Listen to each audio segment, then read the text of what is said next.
the food waste cycle should look. It's a closed-loop system. But a lot of food waste ends up in landfill, causing leachate and the greenhouse gas methane to be released. We want to understand how Ireland can fully embrace food waste recycling by taking a design approach. So what drives us to recycle food? Well, there's the EU legislation for landfill, which imposes penalties, coupled with our social conscience or willingness to do the right thing. And it's clear that people are not fully engaging with organic waste recycling. And could it be that this top-down legislative approach just isn't working? As always, prevention is better than cure. Food waste recycling starts in the home, where 30% of the food we buy goes straight in the bin. This would be unheard of in our grandparents' generation, so we need to shop smarter and plan our meals better.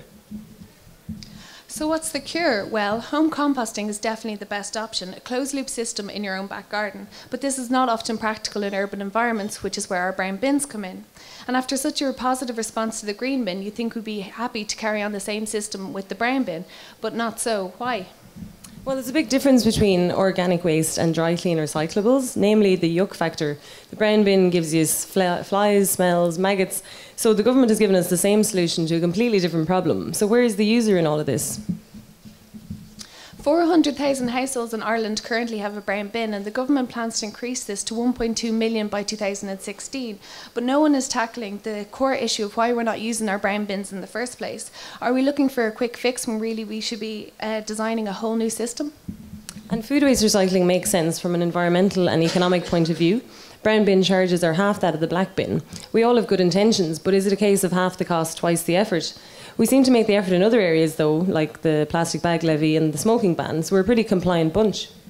And there are lots of systems out there that do work. Take Italy, for example. They have small food bins that are collected weekly in the winter and to daily in the hot summer months. And it's clear that the system understands the user needs and has developed a solution that fits in with their lifestyle and their environment.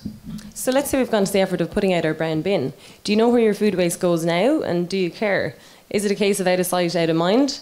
There's a scepticism among some of us that is our waste really getting recycled. This doubt is caused by a lack of understanding of the food cycle. Well, the good news is that our waste is getting recycled, but privatisation of the waste industry has led to increased competition, which is not always a good thing for the environment. Certain charging structures don't incentivise brown bin use, and we all know that nothing drives us to recycle like it hitting our pockets.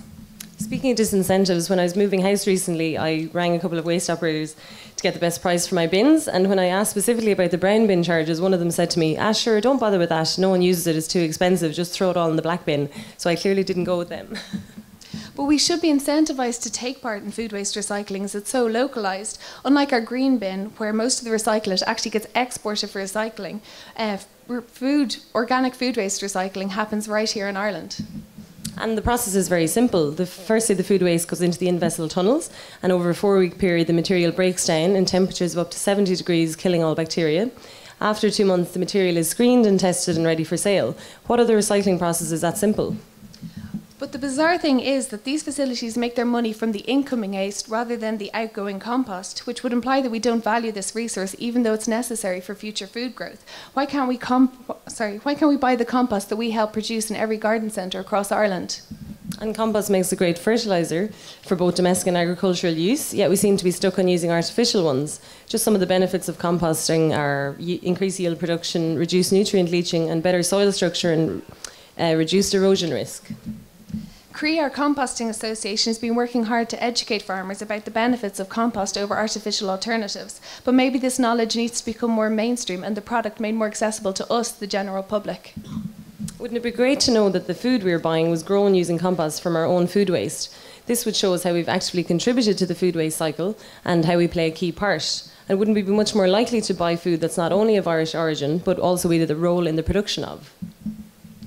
So we've illustrated here the food waste cycle and some of the main issues we encounter at each stage, most of which I think arise from a complete disregard of the user needs, both at a micro and macro level. Micro being the physical interactions we have with our brown bin, and then macro, which encompasses the whole system as a whole and looks at where we sit in that system. So when looking at this from a design point of view, we can see that the solution is as much about solving the physical issues with the brown bin as it is about engaging people in the full cycle. So we need to communicate the importance of food waste recycling and illustrate the key role we all play in it. So in answer to the age-old question posed by the Black Eyed Peas, what you going to do with all that junk? We say compost it. Thank you.